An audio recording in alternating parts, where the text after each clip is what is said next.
welcome to the X Zone, everyone. My name is Rob McConnell, and we're coming to you from our broadcast center and studios in Crystal Beach, Ontario, Canada.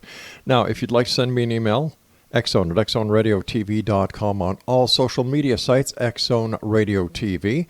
And for the programming schedule that we have available for you, with our programming 24/7, 365, visit xzbn.net. And for the X Zone TV channel on Simul TV, www.simultv.com. X Zone Nation, my guest this hour is Dr. Scott KOLBABA, and he is the author of Physicians' Untold Stories. His website is www.physiciansuntoldsstories.com. And Dr. KOLBABA is an internist in private practice in Wheaton, Illinois. He graduated from the University of Illinois College of Medicine with honors and did his residency at Rush Presbyterian St. Luke's Medical Center in Chicago and at the Mayo Clinic in Rochester, Minnesota.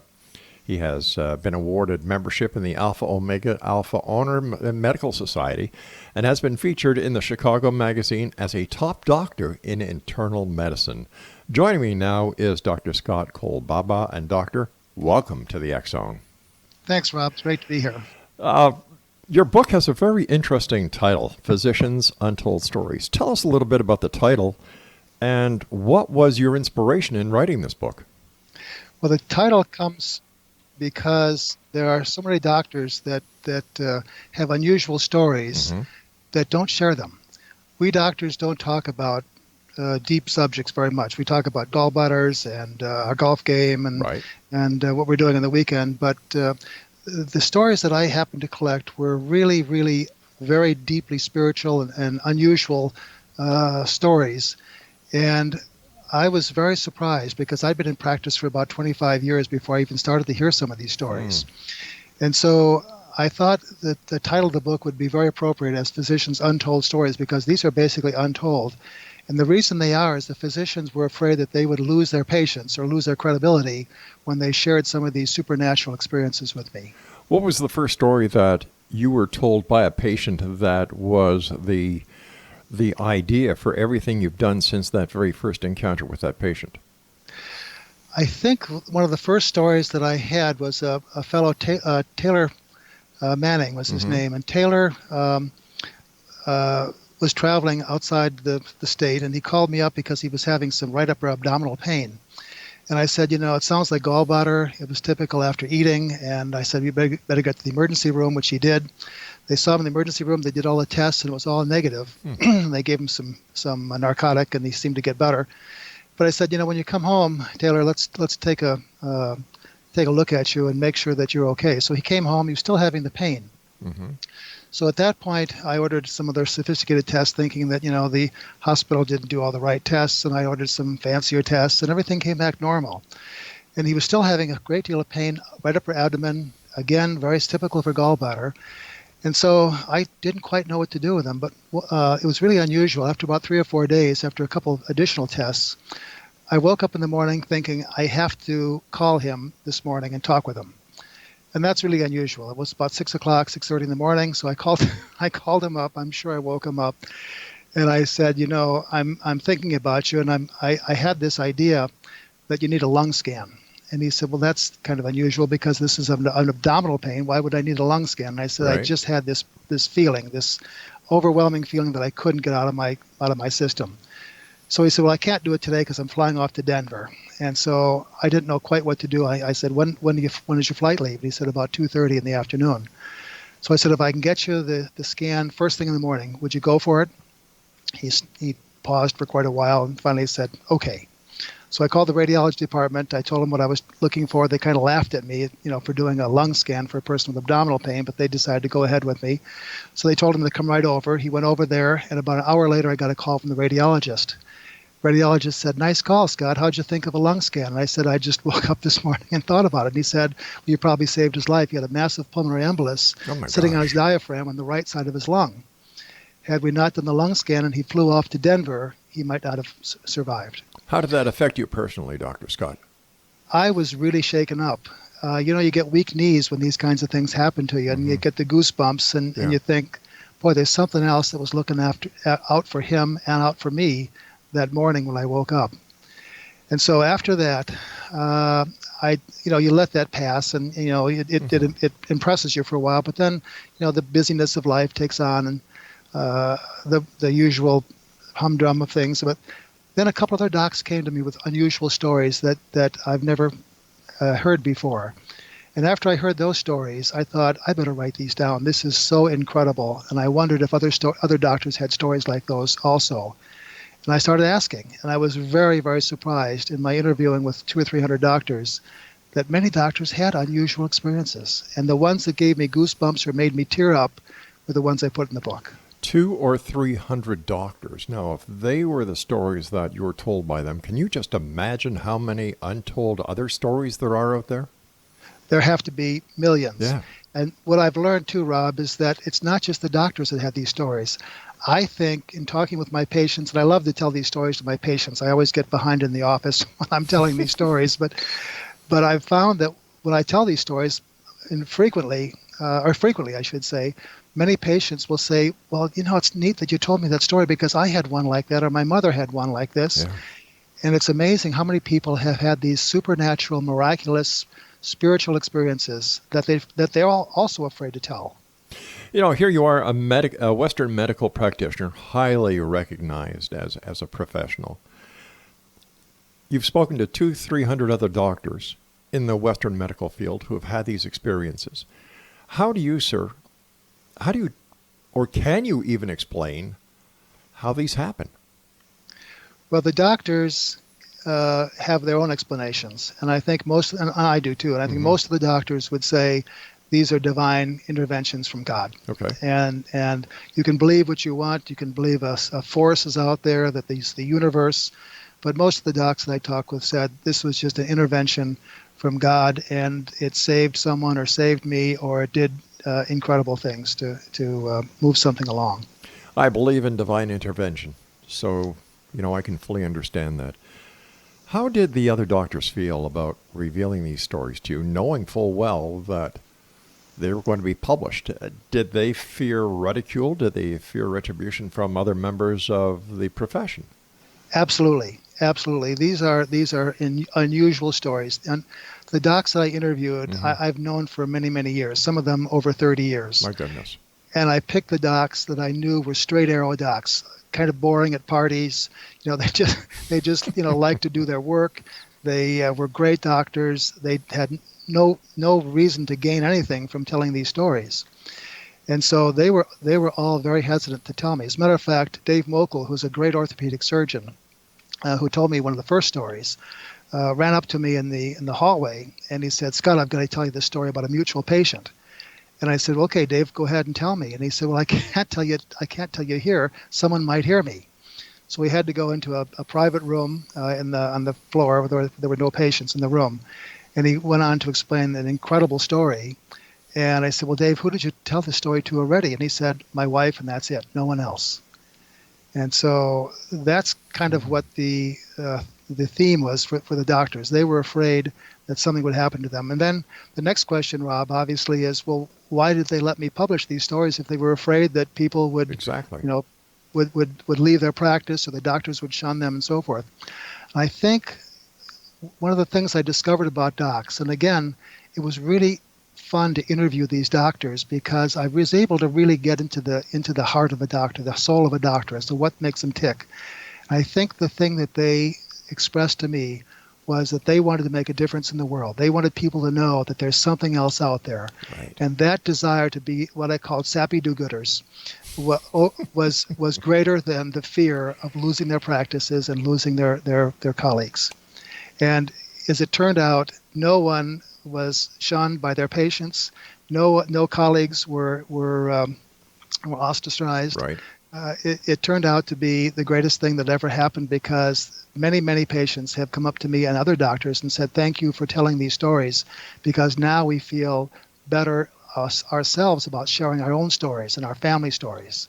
So it's turned out to be just the opposite of what we were afraid of. All right, please stand by, Dr. Scott. You and I have to take our first break. And Duxon Nation, if you'd like to get more information or buy this book, it's a great book for the Christmas season. And I must tell you, I've had the opportunity of going to Dr. Scott's website. It's fantastic. Check it out at www.physiciansuntoldstories.com. And Dr. Scott KOLBABA and I will be back on the other side of this commercial break as we continue here in the X Zone from our broadcast center and studios in Crystal Beach, Ontario, Canada. I'm Rob McConnell. Don't go away.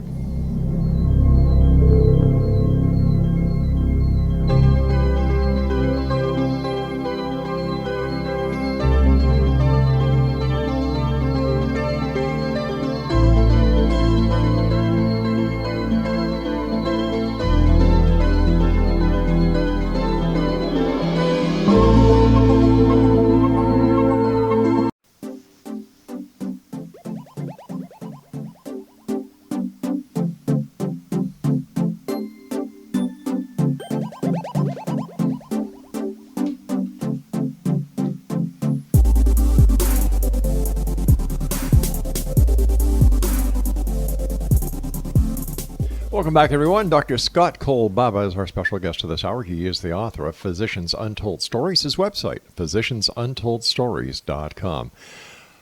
Over the years, Dr. Scott, has there been one story that you have heard, whether it is from one of your own patients or one of your colleagues' patients, that has just kind of shaken you? Yes, yeah, there are a couple. Okay. Two that I love particularly. Let me tell you one about Graham O'Hanlon. Okay. Graham O'Hanlon, now this is about Dr. Jack Heitzler, who's a gynecologist and obstetrician. He's delivered two of our babies, and the babies have actually grown up and are normal people. And Jack was in the delivery room with his wife. His wife was delivering their fifth child. And Graham O'Hanlon, who was a midwife and Joan's grandmother, stepped in and saved Joan's life. And the story goes something like this. When Joan was a little girl, her grandmother went to live with her when she couldn't deliver babies anymore. She was a midwife in Chicago. And Joan and grandmother became very close, incredibly loving relationship. And Joan would kid around and say, if I could make it to Graham O'Hanlon's lap, I'd always be safe from my mother, who would sometimes get in trouble with her mother. And so Joan was delivering their fifth child. And after the delivery, there was some retained placenta. And so she had to have an additional procedure, and she was starting to have a lot of pain. So at the time, they decided to give her a drug called Trilene, which is a mask that goes over the face.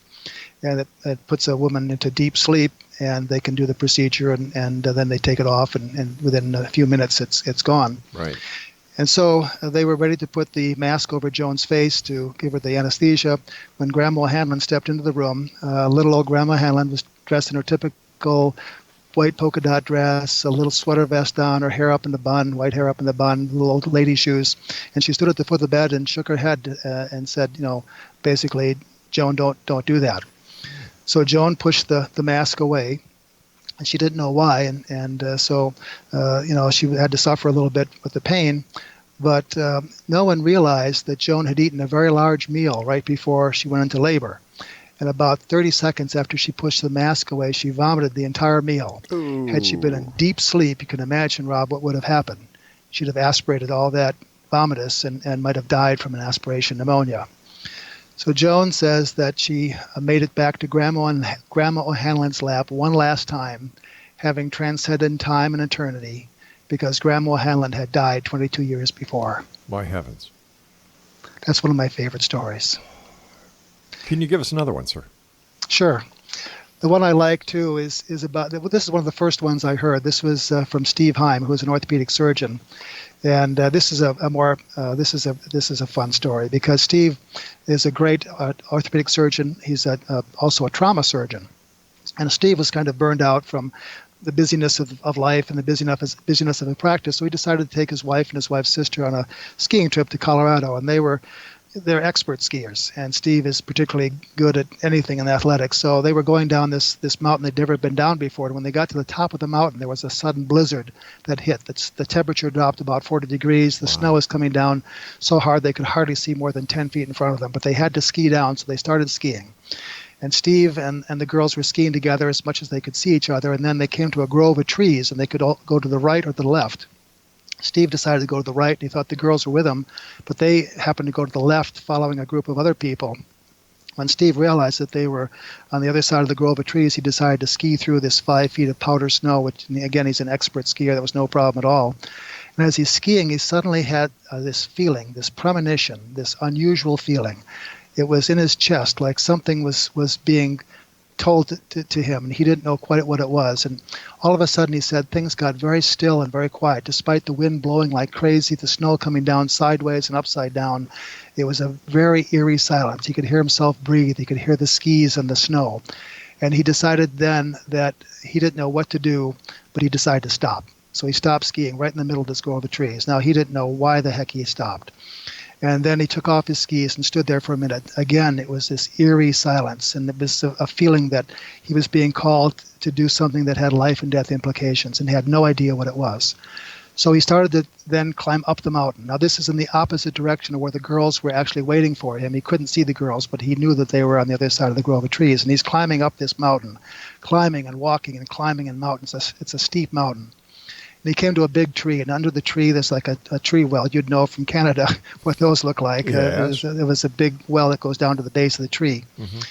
And he stood there wondering what the heck he's doing here. And again, it's very quiet, and he has this feeling in his chest. And then he looked down, and he knew why he was there. Covered with snow, under the tree was a body. Oh, my gosh. So Steve decided to brush off the head and see if he was alive or dead. And he realized that he was dead because he wasn't breathing. He had a kind of a gray face. But as a trauma surgeon, he's trained to do certain things. And he went into this trauma mode. And he reached down to his neck and felt his carotid artery, which was, he had a pulse. It was a very thready pulse. You could hardly tell he was alive, but he was alive. So Steve suddenly, started to call out, "Help, help."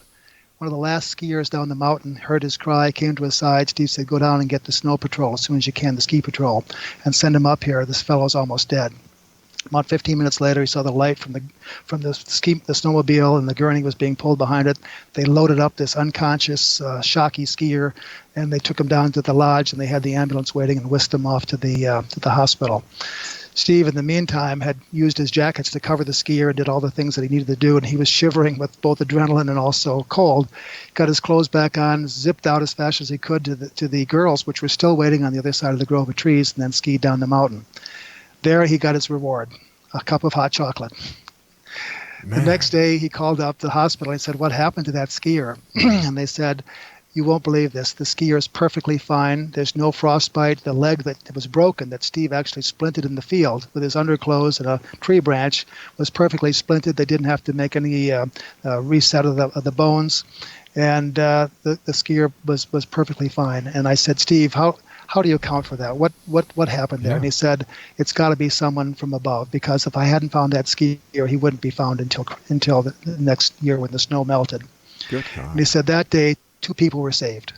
And I said, "What do you mean 2 people were saved?" And he said, "The skier was saved, but I was saved too." And I said, "Well, why were you saved, Steve?" And he said, "I've been living with the tragedy of my father. My father and I were skiing in Michigan 2 years before. He arrested on the snowfield. Oh my gosh. And I couldn't save him. We did CPR for an hour, and we lost his life. And I blamed myself for his death. So ever since then, I've carried that guilt with me that I was responsible for his death." And he said, "This event, this deja vu experience that I had, taught me and showed me that I'm not in charge of life and death, that someone else is, and I got a second chance." And I said, "Steve, do you think your dad was in cahoots with all this from above?" And he said, "There's no question he was." So 2 people were saved that day, and that I love that story. It's got lots of meaning to it, I think. It certainly does. It shows that there's something that there are many things, in my opinion, Dr. Scott, that happen to us on a daily basis that we have no idea about, and that life is much more spiritual, if you'll excuse the expression, than we will ever understand, except for people like yourself and these other fine doctors who have these experiences and who know firsthand that there is something called divine intervention, and that there is more to life than the physiology that we all believe we understand. And that was one of the points we're trying to get out with the book, Rob, and that is, look around you. There are little coincidences and big coincidences happening to you every day. and pay attention to those. And some of those are not coincidental. Some of those are truly divine intervention. I had a crazy experience getting into medical school. Did you know how I finally got into medical school? No, sir. I was not a great student in college, and so I majored in economics and art. I was a potter, and then after I graduated, I decided to go back to medical school. And I didn't have the grades, I didn't have the prerequisites, and I had to take some night classes. And I'd been working on this for about 3 years. And finally, the last year, my wife and everyone said to me, "Okay, Scott, you probably have one more year to try to do this. And if you don't get into medical school, you better get a real job and get on with life." So I had this last year to get the prerequisites. And the one I needed to get was organic chemistry. So organic chemistry was offered in the town that I was working in, which was perfect, Aurora, Illinois. I enrolled in the class. There were lots of books in the library. I got one of the books and went to the class. There were only 3 students in the class, and they canceled the class. Oh. I was heartbroken because this was only offered in one other school in the state, and that was Roosevelt University in downtown Chicago. So I zipped down there the next day, and I thought, well, I'll just enroll in organic chemistry there. I'll be all set. I got to the head of the line with the registrar, and she said, "I'm sorry, the organic chemistry class is filled. We opened up a second class, and that's filled, and we have 9 students on the waiting list, all with the same story that you have." My heart sunk. I thought, my life is over. I'll never become a doctor. I don't know what to do. So I said, who makes the ultimate decision about organic chemistry enrollment? And she said, it's the professor. And I said, well, where does the professor live? And she said, the 3rd floor, room 303. So I ran up the stairs, stumbling half the way, got to a room that was loaded with students. All right, what we're going to do here, Scott, is we're going to do a bit of a cliffhanger because I do have to take my news break at the bottom of the hour. Exonation, our guest this hour is Dr. Scott KOLBABA. He is the author of Physicians Untold Stories. His website is www.physiciansuntolledstories.com. Don't forget, Exonation, if you're interested in having a 1-hour, one-time radio show, if you have something that will help the people out there, if you have a special message that you'd like to get across, if you want to talk about the homeless, the needy, the hungry, whatever, as long as it's positive, go to ftpn.com, forthepeoplebroadcastnetwork.com. Fill out a submission form, and one of the segment producers will get in touch with you. No, there's no cost to this. It's our way of paying forward. After all, this is the X Zone, a place where people dare to believe and dare to be heard. My name is Rob McConnell. Don't go away.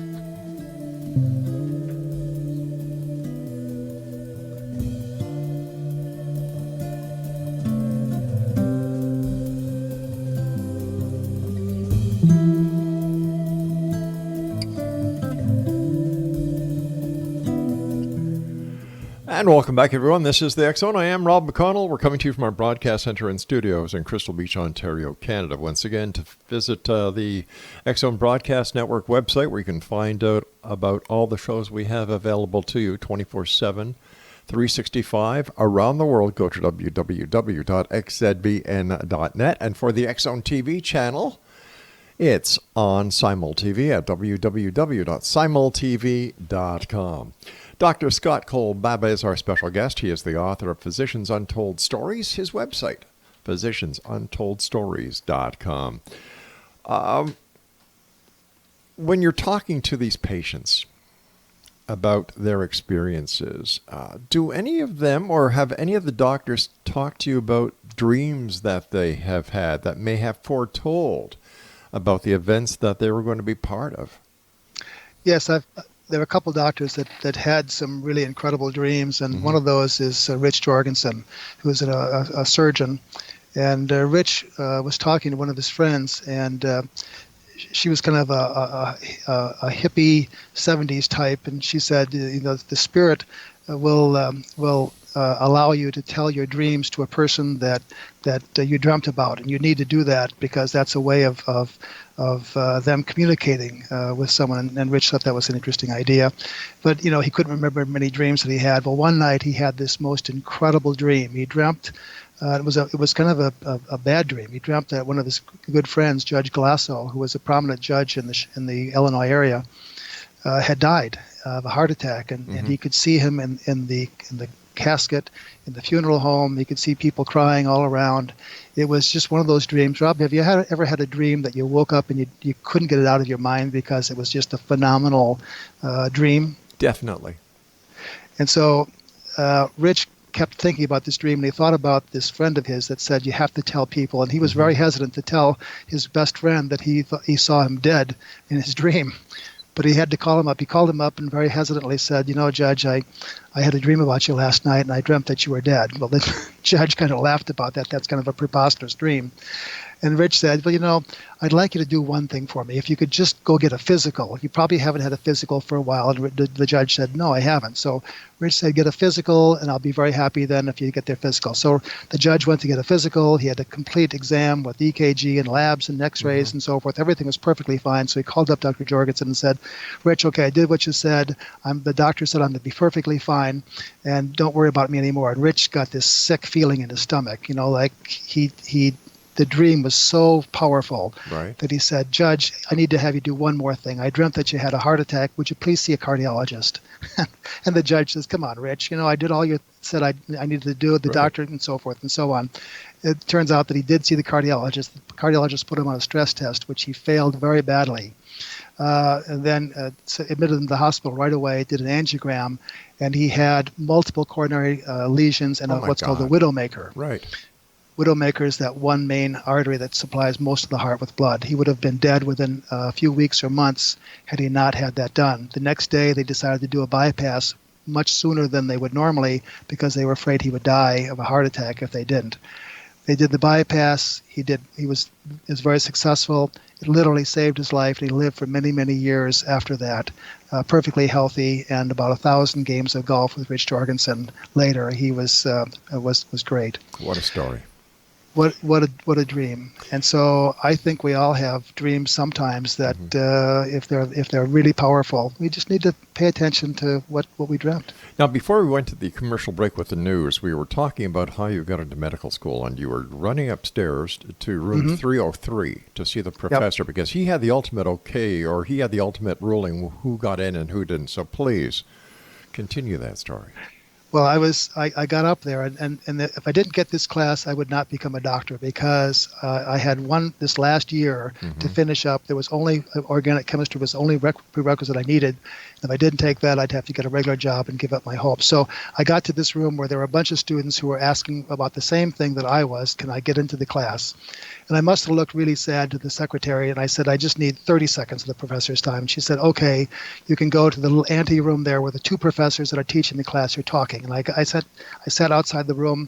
The door was paper thin. I could hear the professors talking about how they didn't have any books. They looked all over for textbooks, and in those days they didn't have computer textbooks, so they had to get the hard copy books, and they had none of the books for the new class, the 30 students that they opened up a class for. They didn't know what they were going to do because the class started the next day. So the one professor left. I walked in to talk with the professor that could make that decision, and I said, listen, I want to, I pleaded my case, and he said, look at this room out there. Everyone wants the same thing you do. I'm very sorry. I just can't accommodate you. And about that point, I knew this was my life on the line. So I said to him, if I can get you the books for your class, will you let me in the class? And all of a sudden, he took a very great interest. He opened his eyes. He looked up at me. His eyebrows went up, and my heart was in my throat by this point, beating as hard as it could. And he said, there was a long pause. And finally, he said, can you get me 30? And I said, more. There was another long pause. And then he said, you're in. Now, what are the odds that I could be there at that very moment when the two professors were talking about getting books and the trouble they'd had with getting books, where only I could help them and only they could help me. But how could you get the 30 books that they couldn't? They had the books in Aurora University where the class was dropped. They had about 30 or 40 books on the shelves. When they canceled the class, all the books were still in the library, and I knew that and they didn't. Wow. So I got in, and it was, I didn't realize at the time, but that truly was some divine intervention that allowed me to get into that class, get into medical school, because had I missed that by 30 seconds, I would have been a different person. What do you say to people that you meet and, they find out who you are, the book that you read? What are some of the most interesting questions that you get from the public?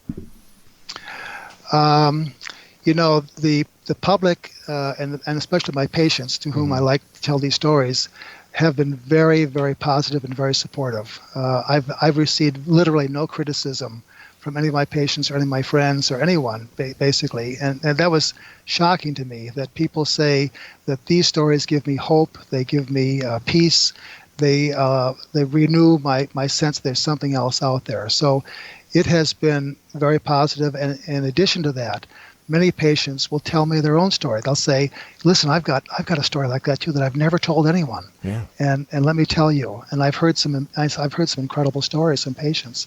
And thank goodness they feel okay to tell those stories now where they didn't before. Is there a common thread that you've seen between the doctors who tell you their stories about their patients?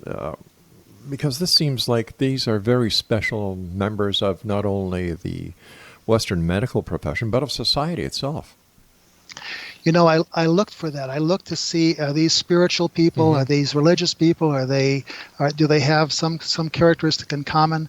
And I would say no. These stories and these experiences have happened to doctors that are never go to church, that don't have a belief system. These have happened to very, very spiritual and very religious people. So it's a whole spectrum. And I think that the divine intervention can happen to any of us, whatever our belief system is. And it has changed a number of doctors and changed their lives when they've had an experience like this. You can imagine if you've had something like this happen to you, you're a different person after that.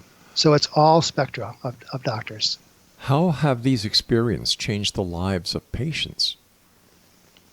Well, I think what many doctors do, and my partner is a good example of this, John Bourne.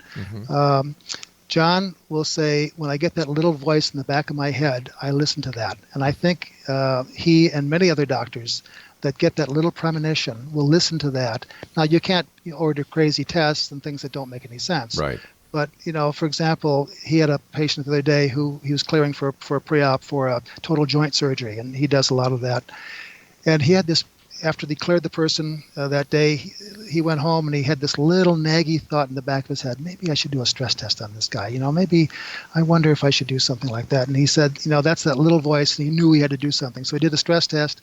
He failed it. The guy ended up with bypass surgery like the one that Dr. Jorgensen was involved with. And it saved his life because he had severe coronary disease, and had he gone to surgery, he may have had a heart attack and died from that. So I think the doctors are paying attention in many cases to those little thoughts, their little premonitions. And they may just be, some of them are from experience, but some of them I think are from something above that helps us to accomplish what we want to accomplish. I can attest personally to that intuition, that gut feeling. I was a police officer and criminal investigator for a number of years. And that inner voice, that gut feeling is real. You need to follow it, and so many times I talked to colleagues of mine who said, I should have followed that gut feeling. And I learned at a very early stage in my career in law enforcement that it's there, it's real, follow it. Yeah, we had a doctor that told me that he was leaving the office after seeing his patients for the day, and he had this feeling that he had to call. He was late for dinner, as many of us always are, and the wife, I'm sure, was sitting home a little bit perturbed with him, like many of us face when we get home late. And he had this feeling he had to talk with this one patient for some reason. I'm going to have to do it to you again, darn it. I've got to take another break. My producer just told me.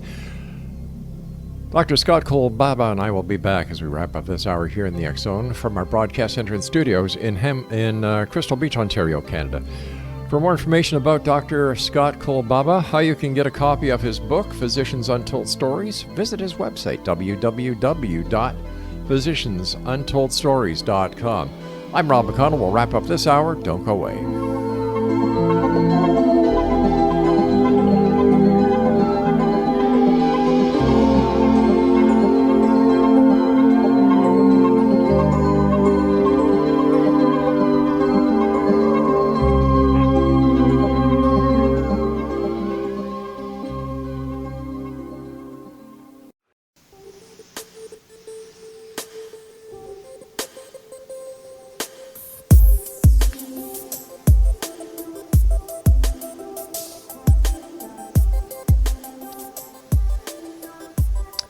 And welcome back, everyone. This is the X Zone. I am Rob McConnell. We're coming to you from our broadcast center and studios in Crystal Beach, Ontario, Canada. Now, before I get back to our guest this hour, Dr. Scott KOLBABA, who is the author of Physicians' Untold Stories, I would just like to remind everyone that what we've decided to do here at REL-MAR is pay things forward. You're probably saying, what's that all about, Rob? Well, it's very simple. We've been doing this. We've been doing our show and the network now for 30 years. We decided that there's a lot of negativity in the world, and there's a lot of people who write us, emails and call us and share their ideas, and the majority of them are super. So what we decided to do is give these people who have ideas, just like yourself who's listening right now, on how to make this a better world, but you've never had the opportunity of getting your message out there. So what we're doing is we are giving a one-time, 1-hour radio show to people who have these ideas, who want to get a message out there, who want to make a positive change in this world of ours. Now, all you need to do to participate is go to www.ftpbn, that's the For the People Broadcast Network.com, that's ftpbn.com. There's a very simple submission form there. Fill out the submission form, send it to us. One of our producers will go over it, and if it fits the criteria of what we're looking for, we'll be in touch with you, and we'll set up a date and time where we will give you your very own one-time, 1-hour radio show. That's our way of paying things forward. Because you never know. Somebody may have a solution to a problem out there, but nobody wants to listen. We'll give you that opportunity. And like I said, no obligation to you whatsoever. We will do the production. We will do the marketing. We will do the promoting. We will do the syndication, and we'll also do the distribution. Our way of saying thank you and paying forward. www.ftpbn.com. Dr. Scott KOLBABA is our special guest. He is the author of PhysiciansUntoldStories.com. He's the author of Physicians Untold Stories. His website is PhysiciansUntoldStories.com. First of all, Dr. Scott, thank you ever so much for coming on the show. It's a great pleasure talking to you. And thank you and the other doctors who've given you the permission to share these wonderful stories. And I can only imagine how these stories have changed so many lives. They were courageous doctors to do this. I agree. With Christmas coming up, could you tell us about Mary's Christmas Carol? Sure, this is a good one. This is a Scrooge story all over again. Dave Mokel, who's the one that I told you about earlier, that came up to me in the hallway of the hospital and grabbed me and pulled me into a room to tell me the story. This is his story. And Dave was operating on one of my patients. Now, Mary was a real curmudgeon. That's a medical term for a person that you don't like to see in your office very often, because she never had anything good to say. Why were you late? Why didn't you fill my prescription? There's some people that you see on your schedule and you say, oh no, I have to deal with Mary again. So you've met my mother, I see. Well, there are a few patients like this. And so Dave was operating on Mary on her ankle. And in the middle of before they started the surgery, they put her to sleep. They administered some antibiotic, and she arrested. She had a code. She stopped breathing. Her heart stopped. She was basically dead. And they found out later it was the antibiotic that they administered. And so when they call a code in the operating room, everyone from the operating rooms next door rushes in, and they started to do CPR, chest compressions. And there was a guy that had particularly red hair underneath his operating cap that was doing the CPR compressions. Dr. Mokel was in charge of the code. He wasn't doing the compressions adequately enough to get perfusion, so Dr. Mokel asked him to step aside. He didn't, and codes are not polite affairs. So he pushed the guy aside. He stumbled away, and Dr. Mokel started to do compressions and CPR, and that's about when the patient started to come around again. Never woke up, but her heart started and everything seemed to come back. And then she went off to the ICU where the cardiologist made the diagnosis of an allergic reaction. About 3 days later, when she was leaving the hospital, Dr. Mokel came to talk with her about the post-rest care and so forth of her ankle, which we'd never operated on. And she said, "Thank you for saving my life, Dr. Mokel." And he said, "That's, just he's a very humble guy. That was just a team effort. We did it." "Oh, no," she said, "I saw you push that guy with the red hair aside, and I saw you start doing compressions, Wow. and that's when I came back."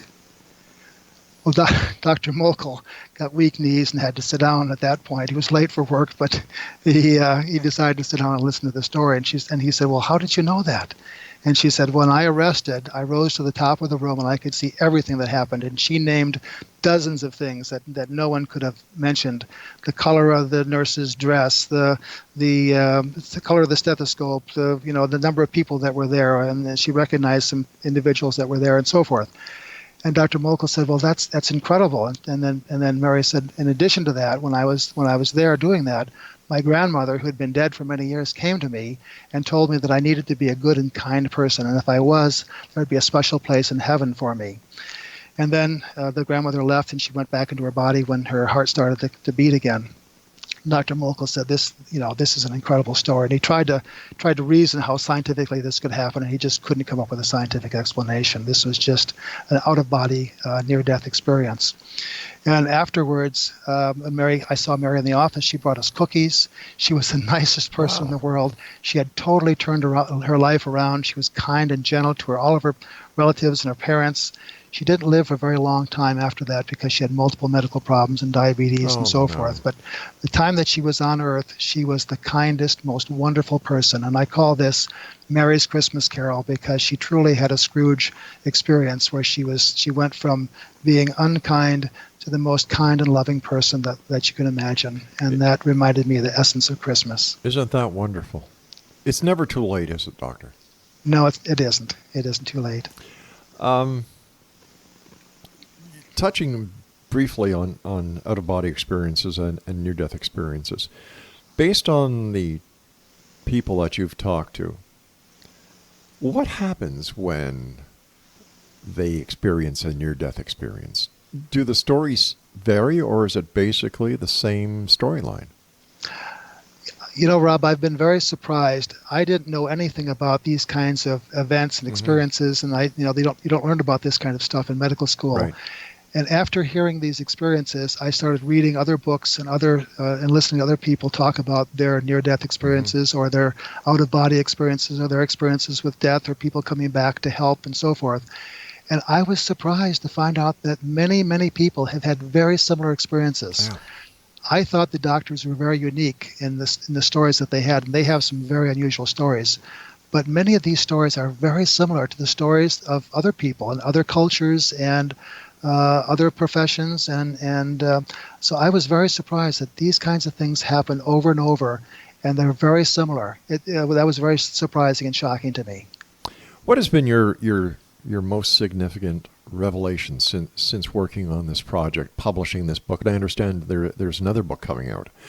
Yes, there is. What has been your most significant life-changing experience or story that you've had, or what is it that has really cemented the belief in what you do and your desire to get it out there to the masses?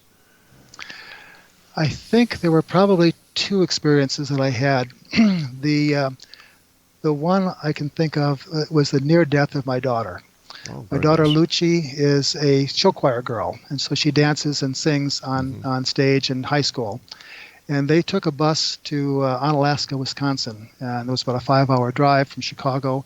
They left about an hour before we did, and about halfway through, Lucci called me up and said there was a little fire in the bus, and it's no problem, we're okay. And she sounded a little strange to me, but I didn't think too much of it. We hung up, and about an hour later, we came across an area of the expressway that had lots of police cars and fire trucks, and there was this huge flaming structure off to the side.